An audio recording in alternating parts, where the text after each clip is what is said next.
Hello everyone, this is Julian from Kanen Coffee, and today we have a Lucca M58 dual boiler machine with us in the shop. And it had came in because the steam boiler wasn't actually heating up. It wasn't actually doing anything. And then when that happens, a lot of the machine just doesn't want to operate like normal. So I had to go in there, look at the wiring, go through every single connection, go through, because power goes through specific parts before it reaches its end circuit. And so what I found was your heating element went out, and after removing this, I could definitely see why. So this is what your heating element looks like. There you are.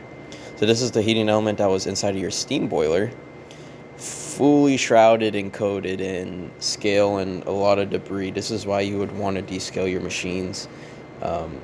All we did on this machine was replace the heating element, and we didn't so we didn't do any cleaning or anything along the lines, but this is what your heating element looked on your brew or steam boiler.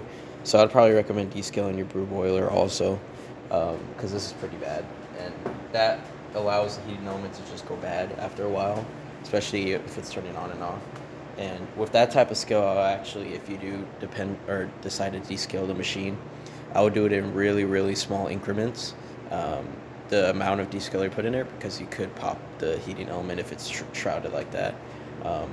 And so after replacing it, as you can see, we're live, everything is looking great. If I turn on the steam one, steam comes out, everything's looking good, as you can see. After it cools off, that little red light turns on to indicate that it's heating. Also, if you wanted to use a lot of it, you could do the hot water tap. And yeah, everything's working back to normal.